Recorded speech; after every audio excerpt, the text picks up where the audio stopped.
Hey, everybody, guess what? We're live this morning, and I have Sydnee Floyd with me. She's a student at Ravenwood High School. Sydney, how's it going this morning? It's going good. Thank you so much for having me. Yeah, I'm excited. The first time you and I talked, well, I talked to you and your mom. This was been 2 years ago. You guys were in a Dirk Bentley video for his song "Woman Amen." That was kind of Mhm. a surprise. Take us back to that. Now that you've had some time to look back on that, tell us about that experience.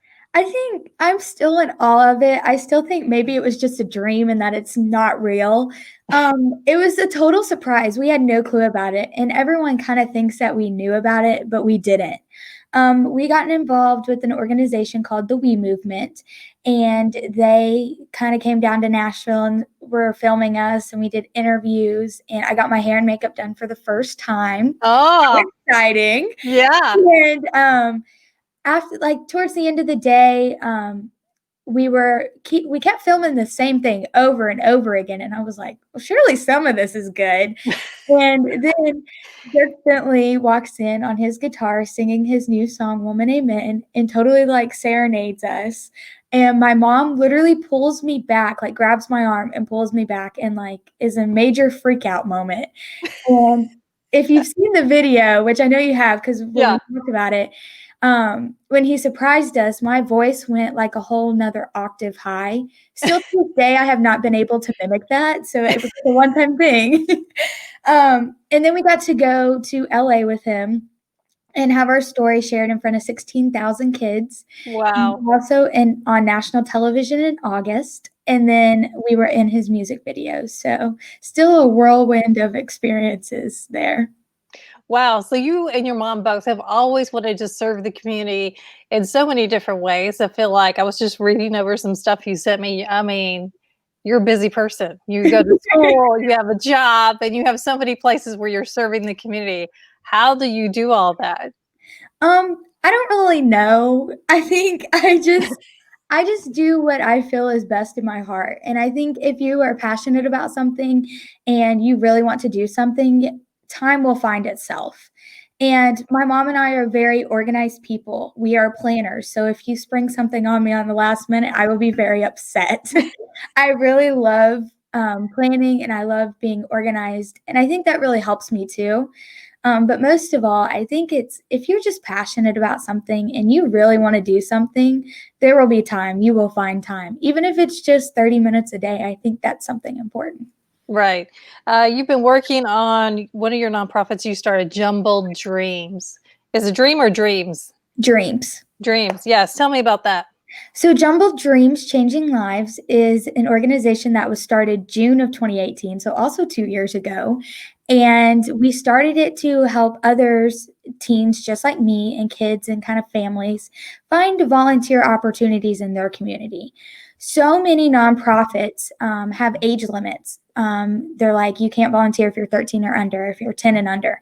And I just don't like that. I think that if you want to volunteer, and you want to help other people, there should not be an age limit. And so I started Jumble Dreams to help other people find volunteer opportunities and find their dream of making a difference. My personal passion is helping the homeless, and I love people on the streets, and I think their stories are so so important.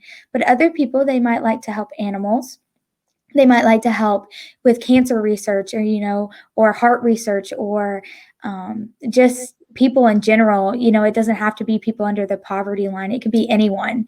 And so I want to kind of help people find that. And there are so many opportunities out there, people just don't know where to start. And so I want to help them. Yeah, I totally agree with that because having kids who sometimes want to be involved in things, it is hard to find those opportunities.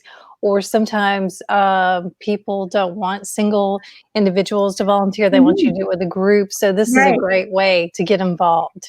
Absolutely, and I think it's really, really hard too, because there's so many that are like, "Oh, you have to be this old, and then you have to come with a parent," and sometimes parents can't come, Yeah. and, my mom's a single mom, so I understand that, and so we always try and go with groups, or we go with, like, groups of friends, so you do feel more comfortable as well, and it's seemed to be really working out. We have over 100 volunteers now, and we feel really, really confident. COVID has kind of messed us up a little bit, but we're finding other ways to help other people. Yeah, I was just going to ask about that. So how do things look different during this time of COVID? So due to my mom and I having underlying health conditions, we just do not feel comfortable right now totally going like downtown to the streets and helping, directly one-on-one with the homeless.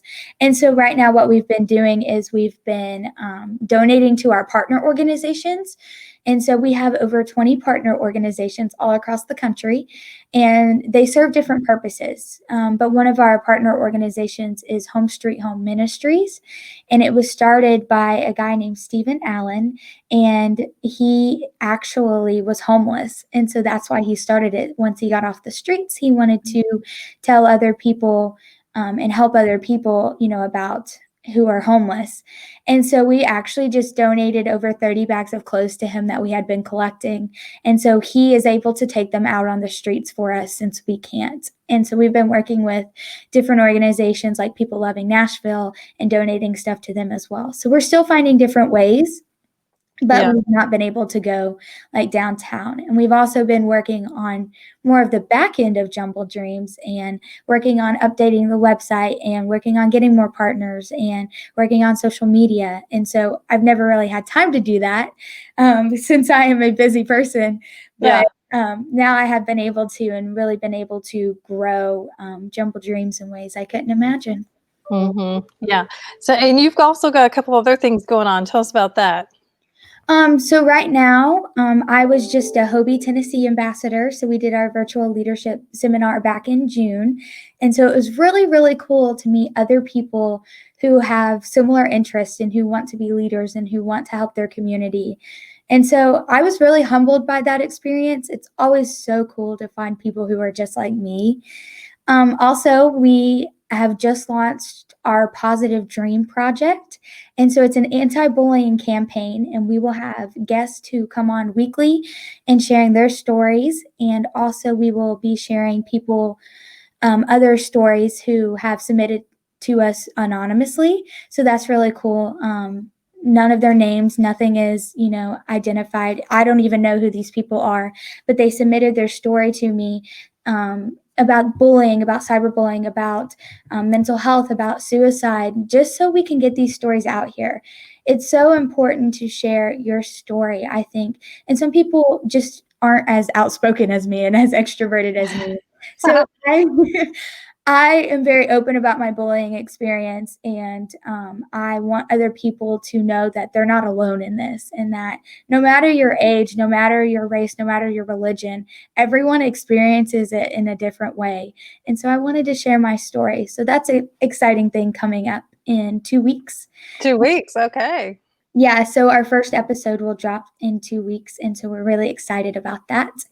And then also we have been working on actually applying for grants, and I was just awarded a Power of Youth grant. So it was a $250 grant, and we will be getting gift cards for the homeless to restaurants.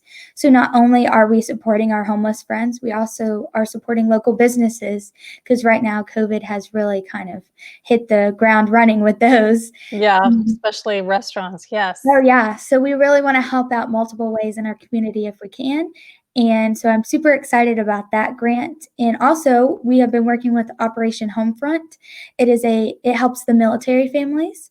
And so every week we go and collect school supplies from the Dollar Trees in our community. And then we count them and we sort them. And then we take them off to Fort Campbell and Fort Knox. So there's a lot going on right now. A lot going on. And then school's getting ready to start. So yeah, I was just getting ready to say school's about to start in a couple of weeks here, actually. So are you excited about that? I am. I'm excited to get back. I'm excited to see my friends, even if it's in a different way. I really want to see my friends, and I really want to be back in the school environment. I think after 5 months of summer break, I'm ready to go back. You had a very long, all the students have had a very long extended break this year. Oh, yeah. I mean, at first, I was super grateful because I was actually on a school trip when school first got called off. And so I was like, "Oh, yes, I don't have to do makeup work. How excited am I?" And then we just never went back. And so, yeah, I think but, a lot of people are hating on coronavirus for messing up their whole entire plans and, their whole summer and everything. But honestly, I mean, I hope no one ever gets coronavirus, but I am very thankful for it. I have been given time that I wouldn't have, before to really work on things and grow on things that I never thought about. And I also thought, I got to work on myself. I got to take a break, for a couple days and really, kind of calm down and kinda de-stress and everything, and that also really helped me and give me new ideas for my future as well. Yeah. Speaking about school, what do you plan to do after school? Like beyond high school? I know you've got a plan already because I know I that you're very do. planned out. I do. I pretty much gotta have my whole life planned out. Hopefully, if it'll go even, 5% the way I want it to, I'll be happy. I wanna go to medical school, and I wanna be a trauma surgeon, and I know that's very extreme for anyone who is watching, but I wanna help people in their worst absolute moment of their life, and I think and I also want to continue Jumbled Dreams, of course, as long as I can. But I think helping people in just multiple ways through Jumbled Dreams and through being a trauma surgeon would just be incredible and just so rewarding. And so I'm hoping to either go to Vanderbilt or Kentucky. Those are my top two schools, and truly kind of grow in my medical profession. Wow. All right, you got a lot of work to do. You make me tired listening to all this. Hey, it's great to catch up with you and learn more about all the things that you've got going on. Tell everybody how they can learn more about Jumbled Dreams and get involved with that. You can go to jumbledreams.org or you can follow our social media. We have Instagram, Twitter, and Facebook, and we share a lot on there and we share our personal stories. My mom and I, we always share our stories on there. And we also have a lot on our website. We have our blog, so that constantly is updated. So if you want to stay updated with us or volunteer with us, we would love to have you on our team. You can just visit jumbledreams.org or email me at sydney@jumbledreams.org. All right. Well, it's great to catch up with you today. I know you have to go to work this morning in just a little bit, but always good to talk to you and catch up. Oh, thank you so much for having me again. I really appreciate it. All right, you guys go check it out, Jumbled Dreams. Will you put up the updates on there for your other projects as well? Yes, absolutely. Okay, you guys go check it out. Sydney, we'll see you again soon. Thank Bye. you. Bye.